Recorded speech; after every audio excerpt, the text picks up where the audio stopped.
Shah study centre में आपका स्वागत है।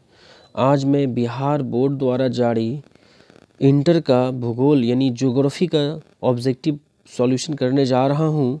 ठीक है, इसे आप बढ़िया से ध्यान से समझिएगा और सुनिएगा और इसे बार बार सुनिएगा ताकि याद हो। इसमें जो है आपका ज्योग्राफी में टोटल 70 मार्क्स का जो ऑब्जेक्टिव होगा 70 मार्क्स का टोटल होगा। 30 मार्क्स का तो प्रैक्टिकल हो चुका है यानी हो गया होगा।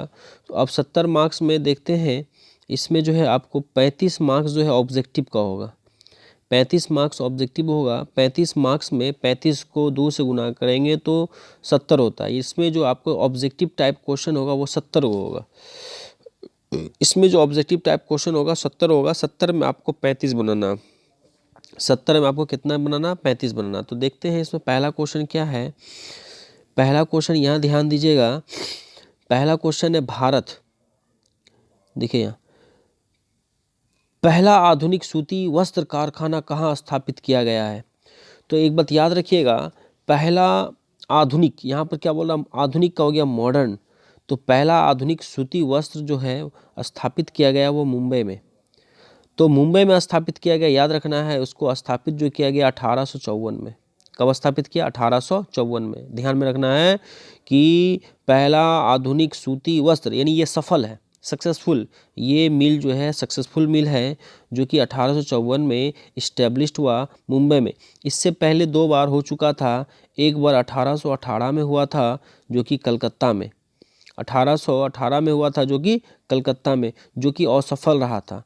पर सबसे पहला सूती मिल जो स्थापित हुआ वो 1818 ईस्वी में कलकत्ता में हुआ था, जो क्या हुआ था, असफल रहा था। उसके बाद फिर अगेन 1851 ईस्वी में मुंबई में कलकत्ता मिल का एस्टेब्लिश्ड हुआ।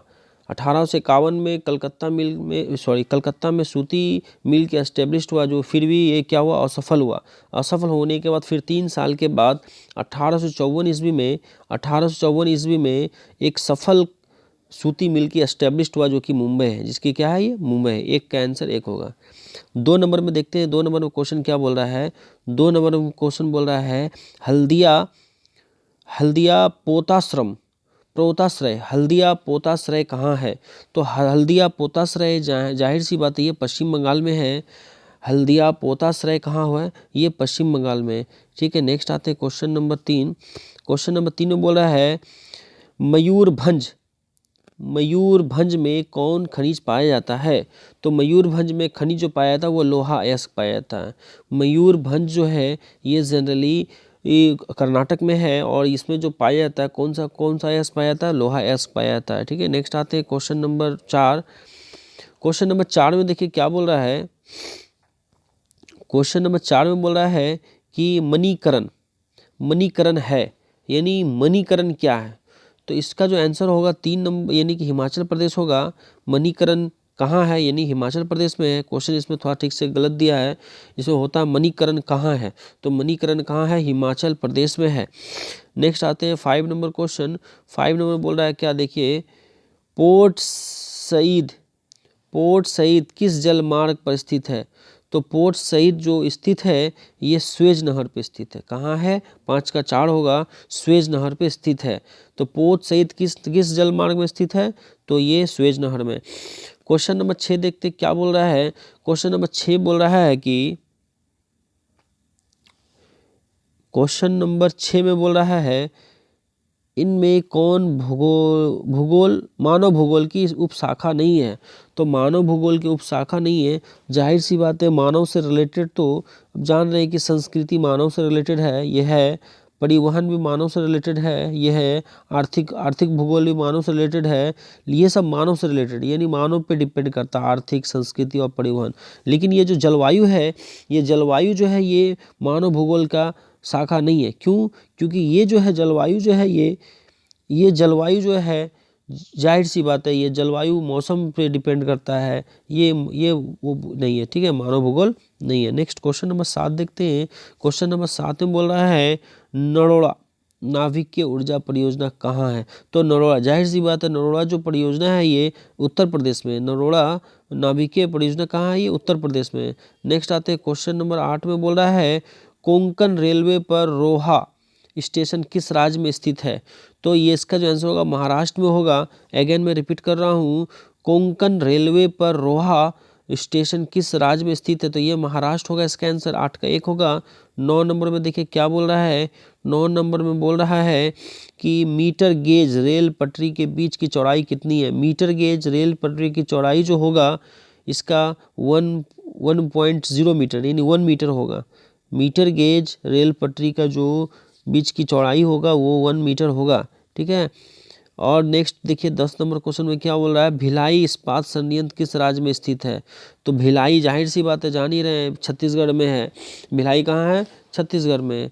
भिलाई इस्पात संयंत्र जो है ये कहाँ है? छत्तीसगढ़ में। नेक्स्ट आते क्वेश्चन नंबर 11। क्वेश्चन नंबर 11 में बोल रहा है कि इनमें से कौन कृषि आधारित उद्योग है? कृषि आधारित उद्योग है यानी कृषि पर डिपेंड करता है। तो कृषि पे चीनी उद्योग जो है कृषि पे डिपेंड है। सीमेंट कृषि पे नहीं है क्योंकि सीमेंट जो बनता है ये पत्थर को मशीन पीस करके केमिकल मिला के बनता है। इस्पात यानी लोहा ये भी नहीं होगा। तो कृषि से संबंधित जो है ये चीनी होगा, 11 का 1 होगा। अब 12 नंबर में आते हैं, देखते हैं 12 नंबर में क्या बोल रहा है।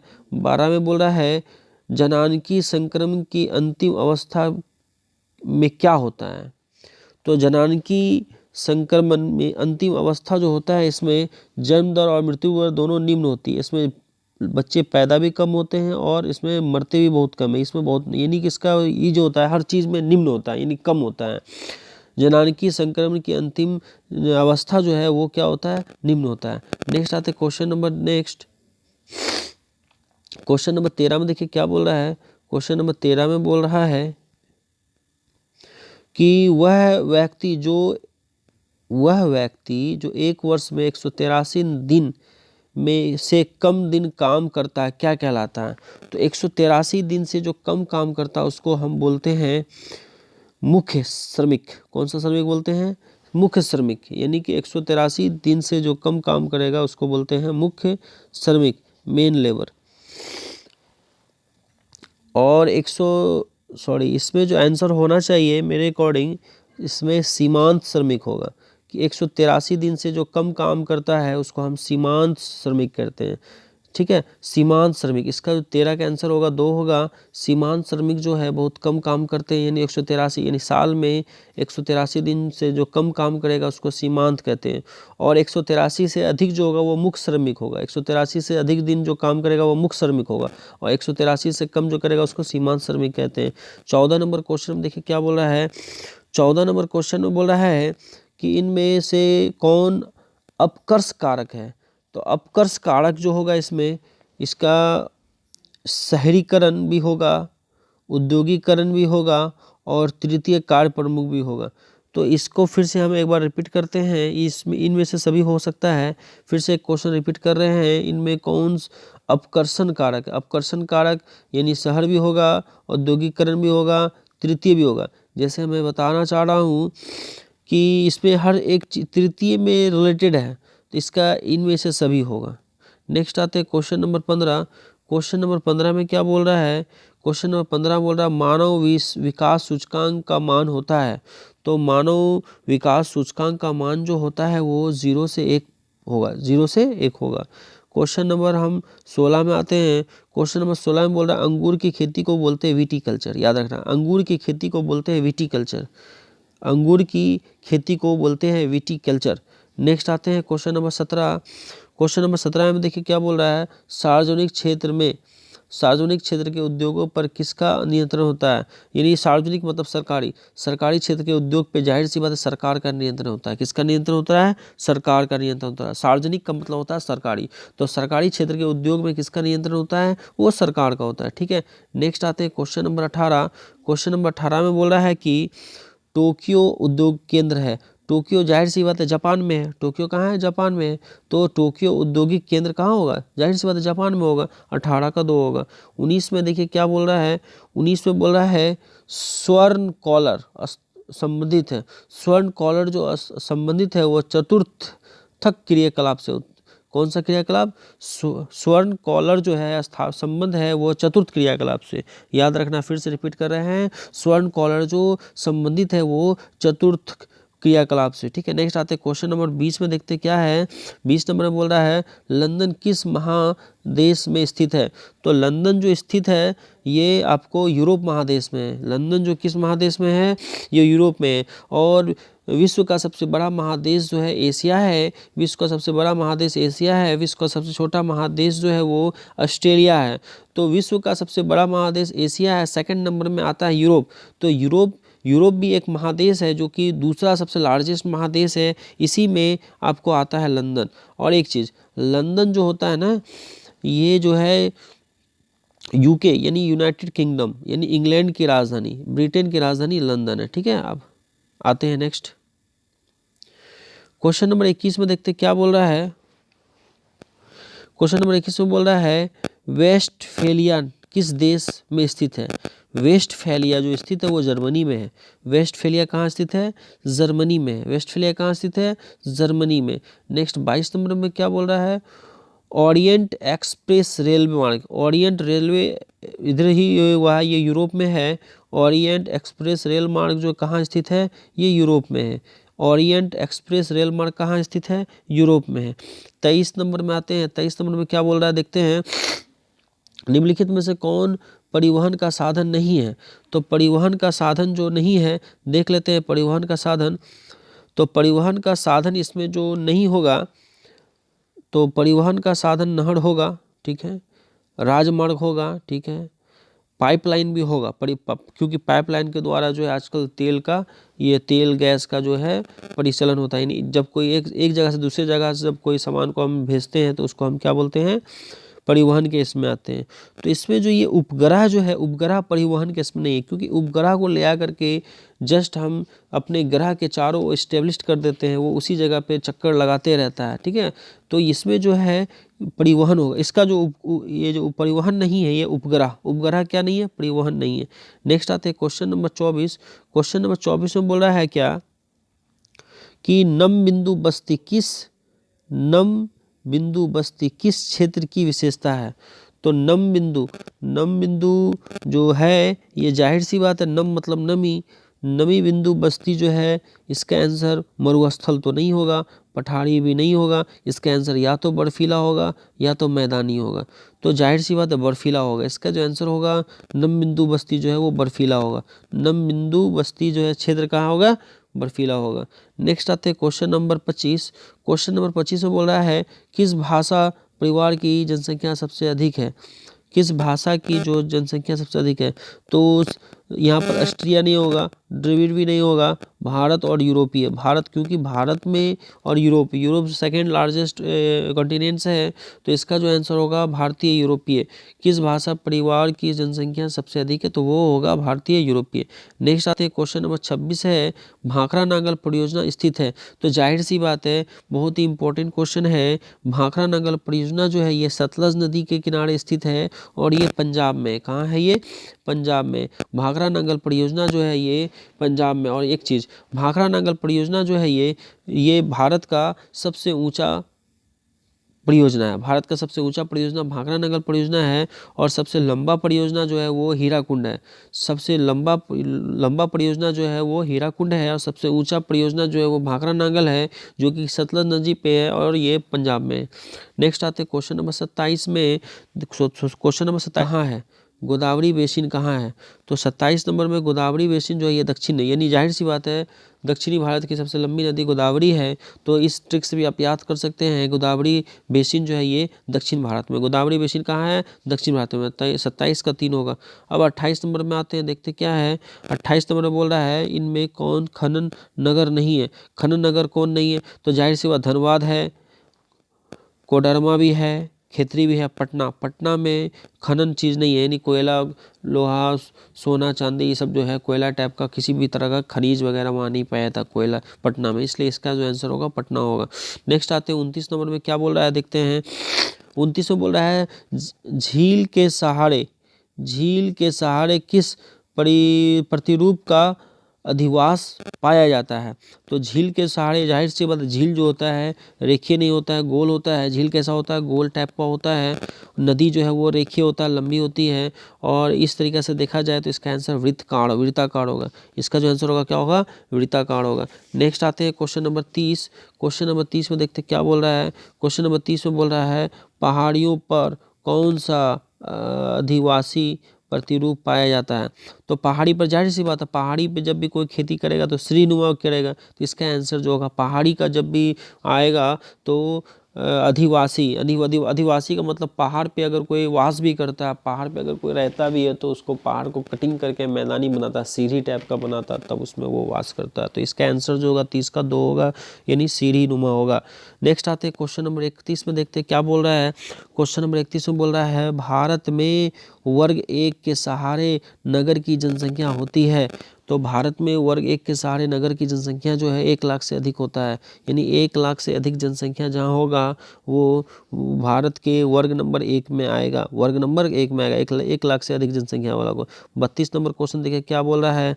32 नंबर क्वेश्चन बोल रहा है कालका एक प्रसिद्ध परिवहन है। कालका जो है, जाहिर सी बात, ये हरियाणा में है। कालका कहाँ है? ये हरियाणा में। कालका कहाँ है? ये हरियाणा में। नेक्स्ट आते हैं 33 नंबर में। 33 नंबर में बोल रहा है इनमें कौन सा प्राचीन नगर, सबसे प्राचीन नगर इसमें जो है वो नालंदा है। नालंदा के नाम से विश्वविद्यालय भी है, जिसको NOU नालंदा ओपन यूनिवर्सिटी के नाम से अभी भी जाना जाता है। नालंदा सबसे पुराना, इस पे इंग्लिश बुक में 11th क्लास में नालंदा एंशियंट लर्निंग सीट ये भी है, ठीक है, चैप्टर है नालंदा है, ठीक है। नेक्स्ट है क्वेश्चन नंबर 34 में, देख रहे क्या बोल रहा है। क्वेश्चन नंबर 34 में बोल रहा है कि इनमें कौन शुष्क कृषि का मतलब सूखी कृषि। धान में तो होगा नहीं, क्योंकि धान में बहुत ज़्यादा पानी का ज़रूरत पड़ता है। गन्ना भी ना होगा, गन्ना में भी लगभग 150 से 200 सेंटीमीटर की वर्षा की ज़रूरत होती है गन्ना में। तो इसका जो आंसर होगा वो बाजरा जो है ये सूखी खेती है। बाजरा क्या है? सूखी खेती है। नंबर 35 में देखते क्या बोल रहा है। 35 में बोल रहा है ऑपरेशन फ्लड। तो जाहिर सी बात है, ऑपरेशन फ्लड जो दूध से संबंधित है, ऑपरेशन फ्लड जो है ये दूध से संबंधित है। यानी दूध में आशातीत वृद्धि को ही हम ऑपरेशन फ्लड या श्वेत क्रांति कहते हैं। श्वेत क्रांति का दूसरा नाम ऑपरेशन फ्लड। और इसके जो संस्थापक है वो वर्जित कुरियत है, डॉक्टर वर्जित कुरियत हैं, जो 1970 में दूध में श्वेत क्रांति लाए थे, ठीक है। इसी नेक्स्ट आते हैं क्वेश्चन नंबर 36। क्वेश्चन नंबर 36 में बोल रहा है भारत में सिंचाई का साधन क्या है। तो भारत में सिंचाई का सबसे बेस्ट साधन जो है, ऐसे देखा जाए तो कुआं भी है, नहर भी है और तालाब भी है। तीनों उपयुक्त में से सभी होगा, लेकिन सबसे बेस्ट अगर देखा जाए भारत में तो सबसे ज़्यादा सिंचाई जो बंगाल में तालाब से होता है।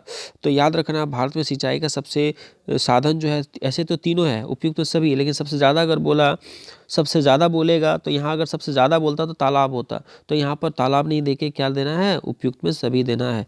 नेक्स्ट आते हैं 37 नंबर में, क्या बोल रहा है। 37 में बोल रहा है भारत में जल संसाधनों से संबंधित समस्या है। तो भारत में जल संसाधनों से संबंधित समस्या क्या है, देख लेते हैं।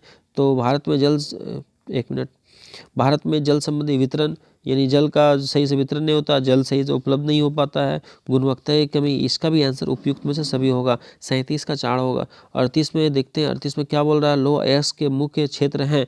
तो लो एक्स के मुख्य क्षेत्र कर्नाटक है। सबसे बेसी लो एक्स जो पाया जाता है वो कर्नाटक में पाया जाता है, ठीक है। उसके बाद झारखंड में। तो याद रखना, लो एक्स सबसे ज़्यादा जो है कर्नाटक होगा। 38 का 4 होगा।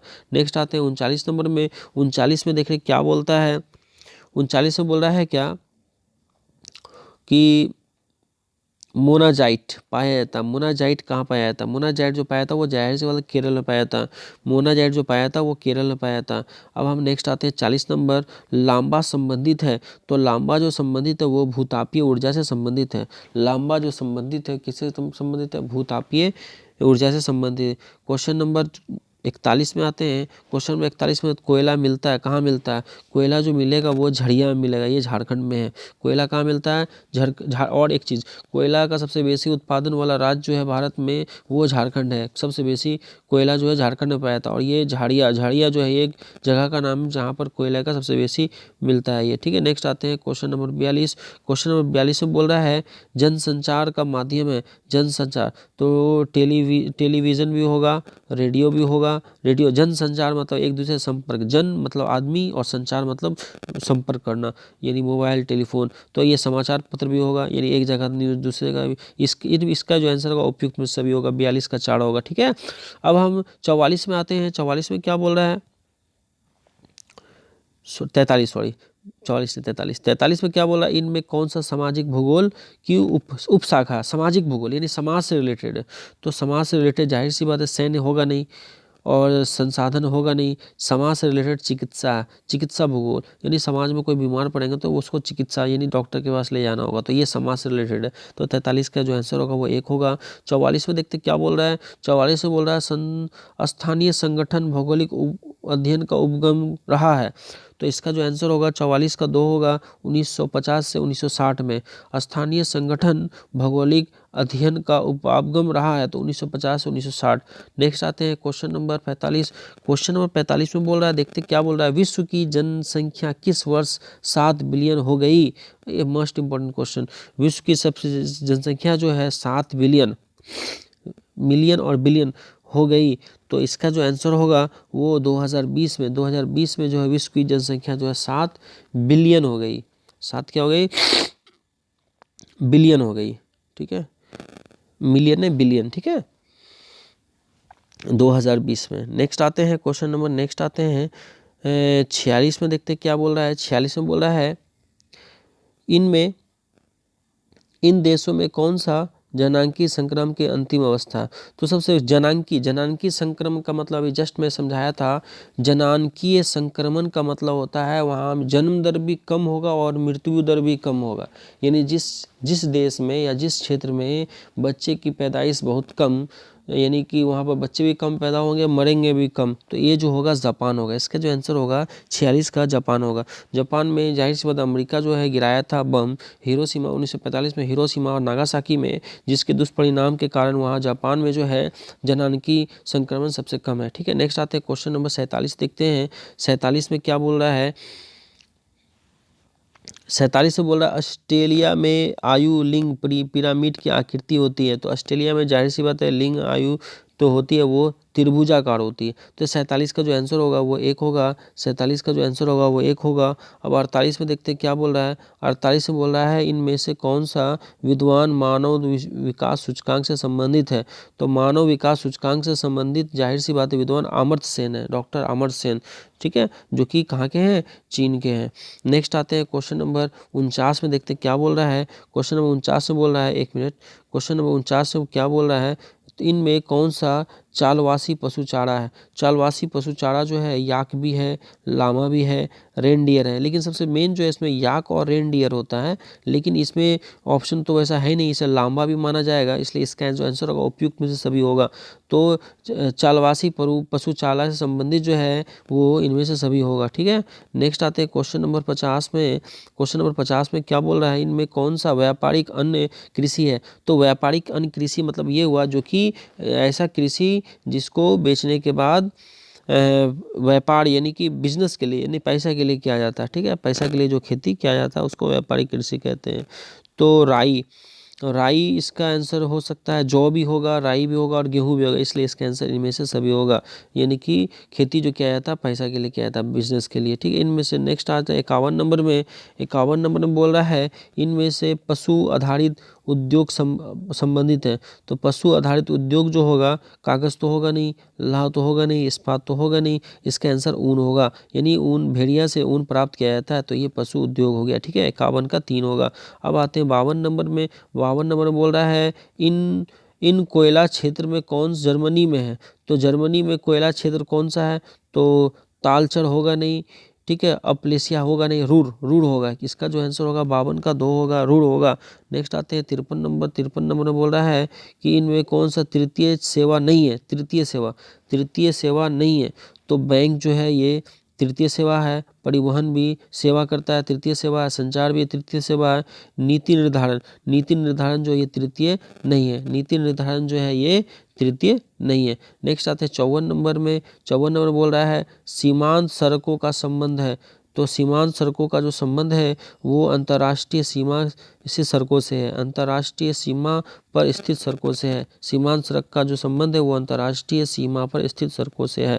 क्वेश्चन नंबर हम आते हैं 55। अभी जो हुआ 54 हुआ, 55 में देखते क्या बोल रहा है। 55 बोल रहा है ट्रांस साइबेरिया रेलवे है।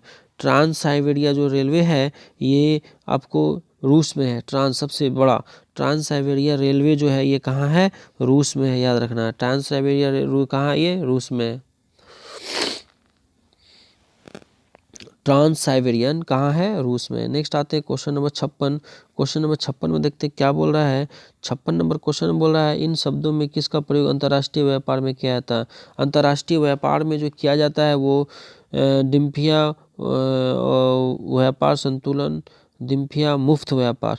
तो इसमें इसका जो आंसर होगा, किया जाता है ना, इसमें से सभी होगा। 56 का जो आंसर होगा वो 4 होगा। इसका जो सभी जो है ये अंतर्राष्ट्रीय यानी बिजनेस के लिए देश से बाहर से किया जाता है। नेक्स्ट आते हैं 57 में। देखिए क्या बोल रहा है। 57 में बोल रहा है क्या कि लोएस मैदान में किस प्रकार का घर पाया जाता है। लोएस मैदान में जो पाया जाता है वो झोपड़ी टाइप का घर पाया जाता है। किस टाइप का, झोपड़ी टाइप का घर पाया जाता है। ठीक है। नेक्स्ट आते हैं क्वेश्चन नंबर 58। इनमें से कौन सा नियोजित नगर है। तो नियोजित नगर जो आएगा इसमें आंसर जो होगा वो केनबरा जो है ये नियोजित शहर के नियोजित नगर के रूप में आएगा, कैनबरा। ठीक है। क्वेश्चन नंबर हम 59 में आएंगे। 59 बोल रहा है जनसंख्या घनत्व का संबंध होता है। जनसंख्या घनत्व का संबंध जो होता है जनसंख्या एवं क्षेत्रफल से है। जनसंख्या घनत्व का संबंध जो है वो जनसंख्या और क्षेत्रफल से है। 60 नंबर क्वेश्चन में देखते क्या बोल रहा है। 60 नंबर क्वेश्चन 2011 के जनगणना के अनुसार भारत की ग्रामीण आबादी कितना 69%।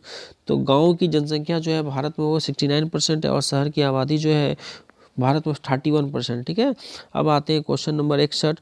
क्वेश्चन नंबर 61 में बोल रहा है क्या, भारत में ग्रामीण अधिवासी के प्रकार की संख्या कुल कितनी है। तो इसका जो आंसर होगा वो 14 होगा। भारत में ग्रामीण अधिवासी प्रकारों की कुल संख्या जो होगा वो 14 होगा। नेक्स्ट आते हैं क्वेश्चन नंबर 62 में बोल रहा है इन शहरों में कौन सी पश्चिम भारत में अवस्थित है। यानी पश्चिम भारत में जो अवस्थित है वो पश्चिम भारत में राजकोट जो है ये पश्चिम भारत में स्थित है। नेक्स्ट आते हैं क्वेश्चन नंबर 63। क्वेश्चन नंबर 63 में बोल रहा है क्या, सड़क किस भूमि उपयोग वर्ग में आती है। सड़क जो होती है ना वो गैर कृषि होती है, क्योंकि कृषि इसमें जो खेती नहीं होती है। सड़क जो आती है गैर कृषि में आती है। नेक्स्ट आते हैं यानी 63 का 1 होगा। 64 नंबर में देखते हैं क्या बोल रहा है। 64 में बोल रहा है क्या कि कौन राज्य सूर्यमुखी का अग्रम उत्पादन है। सूर्यमुखी सबसे ज़्यादा सूर्यमुखी का उत्पादन जो होता है वो आंध्र प्रदेश में होता है। सूर्यमुखी का सबसे बेसी उत्पादन कहाँ होता है, आंध्र प्रदेश। सूर्यमुखी से तेल भी बनता है। ठीक है। नेक्स्ट आते हैं 65 नंबर। 65 में बोल रहा है इनमें कौन जल संभरण प्रबंध से संबंधित है। तो इसमें जो होगा इसका आंसर जल संभरण से जो संबंधित है, जल हरियाली भी होगा, नीरू भी होगा। अबर जो इसमें इसका जो आंसर होगा इनमें से सभी होगा, ऑल ऑफ दीज होगा। इसका आंसर जो ऑल ऑफ दीज होगा। 66 में आते हैं। 66 में बोल रहा है कि बराक नदी बेसिन कहाँ है। तो बराक बेसिन नदी जो है ये है उत्तर पूर्व भारत में। बराक बेसिन नदी जो कहाँ है ये उत्तर पूर्व भारत में। अब हम आते हैं नेक्स्ट 67 में। 67 में क्या बोल रहा है, विश्व में कितने प्रतिशत अनाज का उत्पादन भारत में किया जाता है।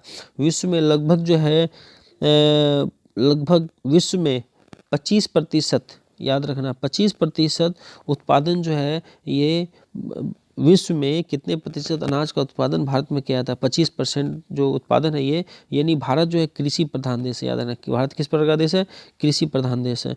तो 25% से भी ज़्यादा खेती जो है भारत में होती है। नेक्स्ट आता है 68 में। क्या बोल रहा है। 68 में बोल रहा है इनमें कौन सा खनिज अन्वेषण में संबंधित है। खनिज अन्वेषण से जो संबंधित है तो वो इसका जो आंसर होगा इनमें से कौन सा खनिज अन्वेषण से संबंधित है। तो इसका जो आंसर होगा ये केरल होगा। इसका जो आंसर होगा क्या होगा, ONGC, सॉरी। इसका जो आंसर जो होगा वो ONGC होगा। इसका जो आंसर होगा क्या होगा, ONG, खनिज अन्वेषण से संबंधित ONG यानी तेल से संबंधित हो जाएगा। ठीक है।